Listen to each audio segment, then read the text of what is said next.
The Peter Schiff Show. Well, as I thought in my last podcast, when the Federal Reserve issued its press release yesterday afternoon at 2 o'clock, Janet Yellen did not give the markets the lifesaver they were hoping for.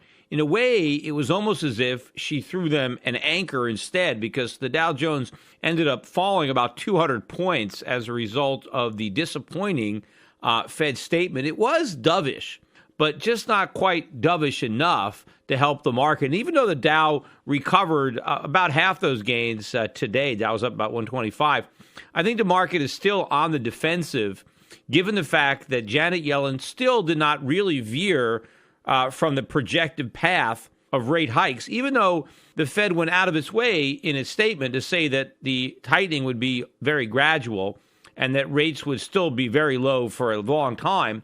And the Fed did reiterate that is going to continue reinvesting all of the maturing bonds so that the balance sheet will not shrink at all. They will continue to reinvest interest and principal payments, meaning the balance sheet will in fact grow because the interest payments are also reinvested, not just the dividends. So it's still QE, just a much more slimmed down version. But again, I do expect full-blown QE4 to come certainly before the November election. But I do believe that this is the first step in the direction of a reversal of policy, because what Janet Yellen did in fact say is she acknowledged that economic growth had slowed last year. And in fact, it is slowing more at the end of last year. We'll see that when we get the first look at the fourth quarter GDP tomorrow. But I think that economic slowdown is continuing here in 2016. So she acknowledged the economy was slowing. They also said that they were monitoring the situation in the global markets and in the financial markets. So they're monitoring it. Obviously, they can't like what they're monitoring, right? And they're going to take into consideration the effects that they believe that might have on economic growth, inflation, and employment. Now, obviously, the effects on economic growth and employment are going to be negative, right? The reverse wealth effect. The Fed puts a lot of stock in the wealth effect. Well, it's a two-edged sword. Also, Janet Yellen did mention, or the statement did mention, that they are still targeting the 2% inflation, but that they're not quite there. And so they also left that open that, well, you know, we're not really at the 2% yet. And so they expressed some concern that they might not meet that goal. So to me, acknowledging the economy is slowing, going out of their way to mention that they are monitoring what's going on in the financial markets and the global economy, to me, that is a nod in this direction. It's an easing in a way from the rhetoric, but it's not enough. And as I said yesterday, the Fed is going to have to do a lot more than just that subtle suggestion. But for me, I think it was enough to really turn, right? If you look at what's happened to the dollar's been weakening, weakened yesterday, it weakened across the board again today. Oil prices have moved up a bit. I mean, gold stocks have actually done a little bit better than gold the last couple of days. Although gold and silver were both hit today. Gold was down about 10, 11 bucks. Silver down maybe almost 30 cents. There was a huge sell order that came in early in the morning and just knocked the markets down in about a minute, which has been typical. I mean, that happens. Maybe somebody didn't really want the price to move up today, because it looked like the metal was poised to continue to move higher. We got through, I think, 1125 yesterday on the price of gold. And so still making some good progress ever since the Fed hiked rates. But we'll see what happens tomorrow when we get the GDP. But one of the reasons it looked like today was going to be a big day for gold, or should have been, was the economic news that came out early this morning on durable goods for December. Horrible, horrible number. And this is going to go into the fourth quarter GDP. But they were looking for a plus 0.2. Right, 0.2% increase in durable goods. And that was following a 0% gain in November. So November was 0, and they were looking for a slight improvement to up 0.2. Instead, number one, they revised November 0 to minus a half. And then instead of improving 0.2, we dropped 5.1.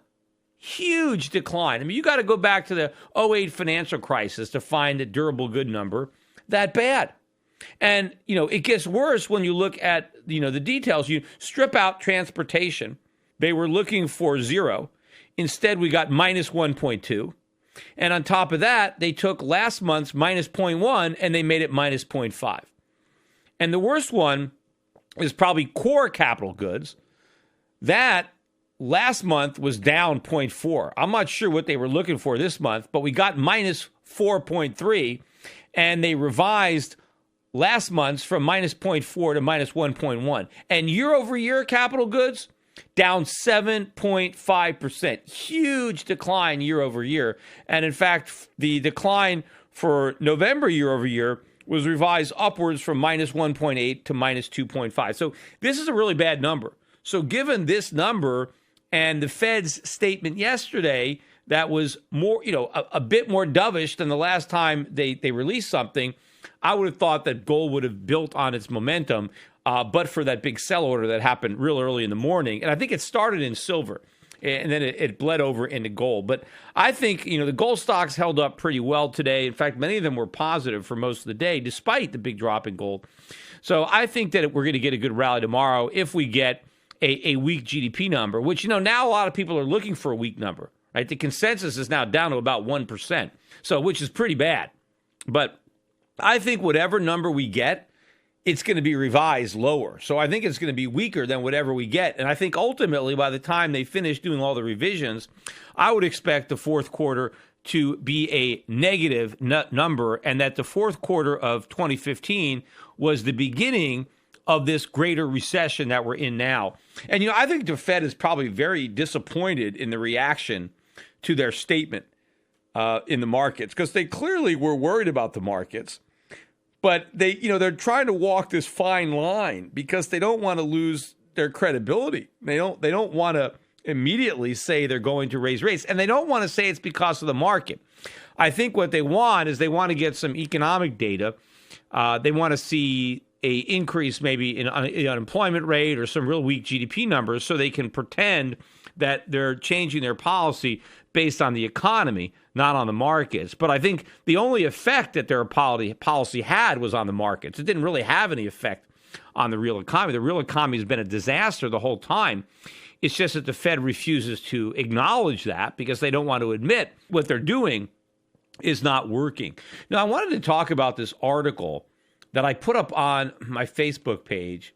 And it was an article, a Bloomberg article. And of course, Bloomberg always comes up with, some of the worst articles on economics. I mean, you really have to flunk a course in economics to get a job as a writer for Bloomberg.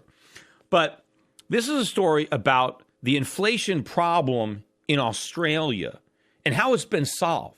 Now, normally, if you read an article about an inflation problem, you would think, oh, they must have a lot of inflation, and they solved the problem because now they brought the inflation rate down. It's actually the opposite. The inflation problem that the article is writing about is that there wasn't enough of it. That was their problem. See, inflation was too low. And the problem's been solved because now it's higher. Hey, great news. And of course, they blame it on the big drop in the Australian dollar, which means all these imported prices are higher. So now Australians have to pay more for all the goods that are being imported. And so this solved their problem. And now inflation is higher. And it's about, hey, this is a lucky break. This is great news for the Reserve Bank of Australia. They're not dealing with the inflation problem that so many other central banks have because they have the inflation. The other central banks don't have inflation, so they've got the problem, right? They've got it bass backwards. But can you imagine, so if you just take out the word inflation, the problem was that the cost of living was rising too slowly. And now the problem is solved because the cost of living is rising more rapidly. And this is good news. It is good news for the people in Australia that their rents are going up more, or the cost of food is going up more, or the cost of clothing, or whatever it is they're buying. The fact that it's now more expensive, that's good news because they really dodged a bullet, because if it wasn't for the lucky break of having their currency go down, right, they wouldn't have been poorer. That being poorer is good. Being able to afford more things, that's bad. And, when my father wrote his book, The Biggest Con, and I know many of you ordered that book, and it's a fantastic book. And I'm pretty sure we're out of them. So there's no more I don't have any more to sell. The only ones I think I have left, I know I have the Kingdom of Waltz. I mean, I still have plenty of copies of Kingdom of Waltz. You can order that book at Schiff Books. And we still have some copies of The Federal Mafia, believe it or not. So if you haven't got that one, that's the book that my father wrote that was banned. So we still have some of those. But I'm pretty sure all the rest are gone. But anyway, you go to schiffbooks.com to look at the books that I have from my father. But in The Biggest Con, he wrote about inflation. And he basically said that to the Keynesian economist, they worship inflation as if it's a god, right? Because inflation is the answer to every problem as far as a Keynesian is concerned. But he said that they don't want to actually speak the name of their Lord, right? They refuse to say inflation, right? But what they do is they use other ways to describe inflation without saying it's inflation. So, for example, if the Keynesian thinks we need more inflation, what they'll say is we need to stimulate the economy. We need to ease credit. We need to expand credit. We need to expand the money supply. We need to prime the pump. We need to increase the deficits. I mean, all these things basically boil down to printing money, which is inflation. And my father actually had a word for it. He called it a zig, right? And so what a zig is whenever a economist or a politician was describing inflation and saying how the solution to this problem was to create inflation or more inflation, but he couched it in some other language where he didn't actually use the word inflation, but basically described something that would basically be inflation, like expanding the money supply or expanding credit or whatever. He called it a zig. The economists back in the 60s and 70s didn't want to say inflation. And the reason was the people knew back then that inflation was bad. So if a Keynesian economist's solution to a problem was, let's create some inflation, the public would be like, what are you kidding? Why would we want inflation?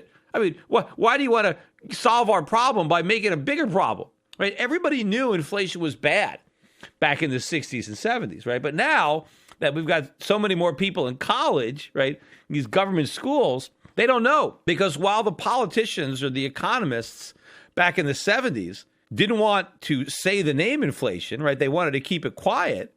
Now they're not even embarrassed about it. The politicians come out or the economists come out and they say, we need inflation. We need more inflation. We've got to create inflation. We got to increase the inflation rate.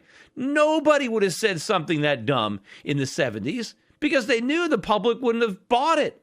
So they had to hide it. They had to hide their love for inflation. They had to worship that God in secret by coming up with all kinds of euphemisms to describe what they were doing in a way that the public didn't realize that it was just another name for inflation. But now, I guess we're all so stupid, we've all been so dumbed down that they don't have to hide it. They can come right out of the closet and they can say, we need inflation. Inflation is our God and that's who we worship and we need more of it. And everybody is convinced. And so you can write articles like this in Bloomberg congratulating Australia for having more inflation.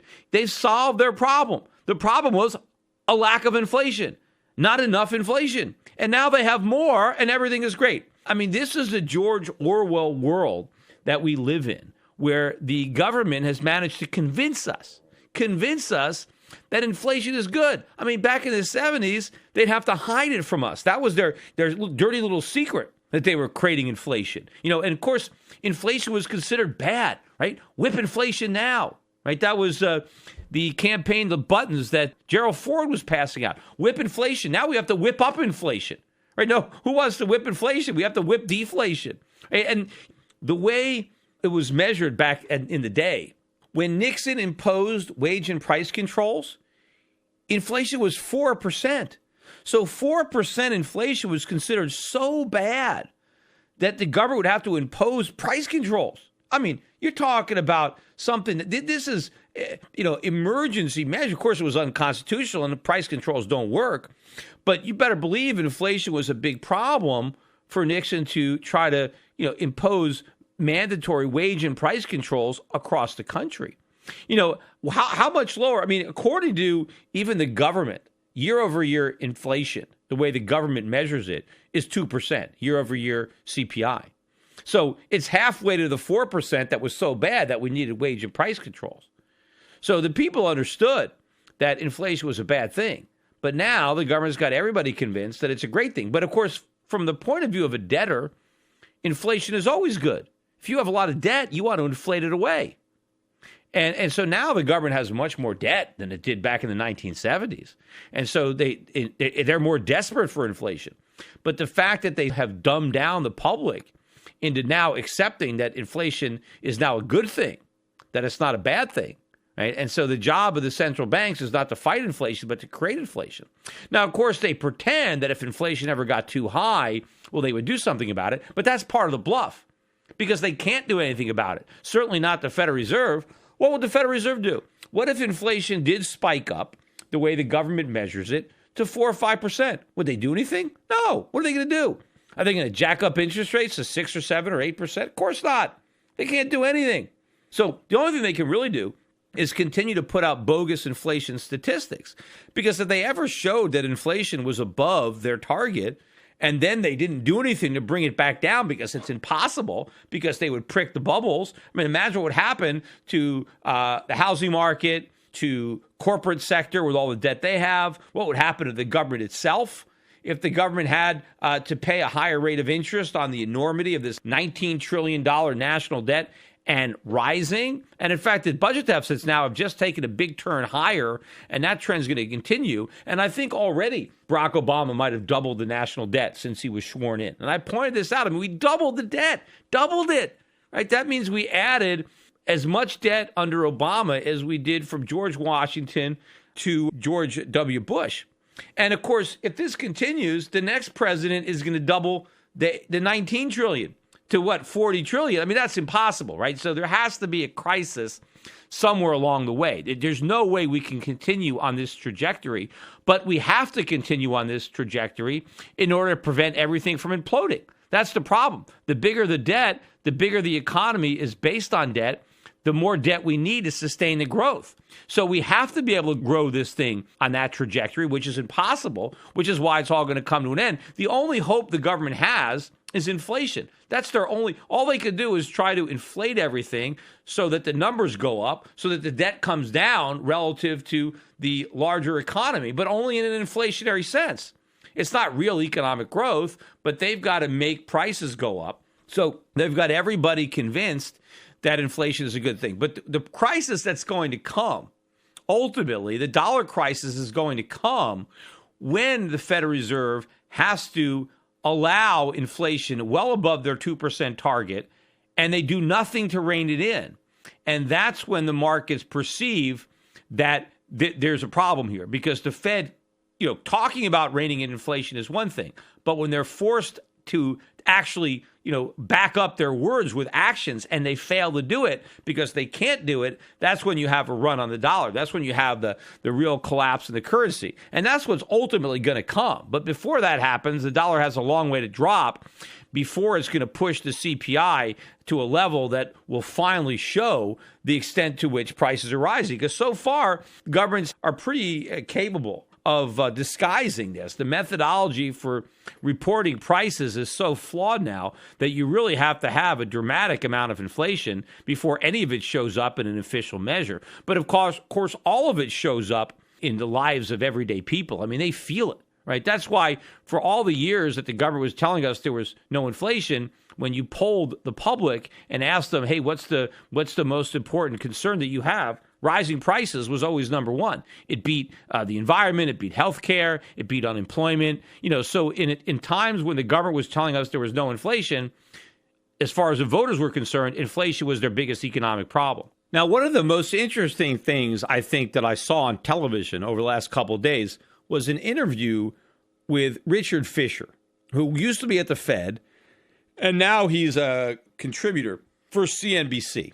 And this guy, he's been saying some pretty good stuff. He's the one that said, look, the Fed is a gigantic weapon and it's out of ammunition. He's the one that said we front-loaded the bull market. I mean, and in this interview with CNBC, He basically said, look, we all knew the market was going to go down 20%, right? And everybody was expecting this. He's saying it's no big deal because everybody at the Fed knew that, we had pumped up the market with cheap money, and we all knew that the stock market would go down. They did? Really? They all knew it? I mean, well, they sure did a pretty good job of hiding that information. I mean, if they all knew it, why didn't they just prepare people for it? Just say, look, we're going to raise rates and, the market's going to go down 20% right away. But don't worry about it because, that's okay. We're prepared for that. We knew that we artificially pumped up the market. No, but after the market comes collapsing down, and of course, nobody who's still at the Fed is saying this. He's only saying because he's no longer there. But apparently, everybody at the Fed knew this was going to happen, right? I guess if these guys were running hedge funds, they all would have made a fortune because they all would have been short because they knew exactly what was going to happen. But really, the most important part of this interview was not Richard Fisher saying not to worry about the decline in the market because they all knew it was going to happen, is when he talked about QE and 0% rates. Because there, he says almost the exact same thing that I've been saying. Except when he says it, they're all polite, right? And they all, show him a lot of respect. And when I say it, they make fun of me and they say what I'm saying is outrageous. Well, here's what he said. And I couldn't even believe he admitted this.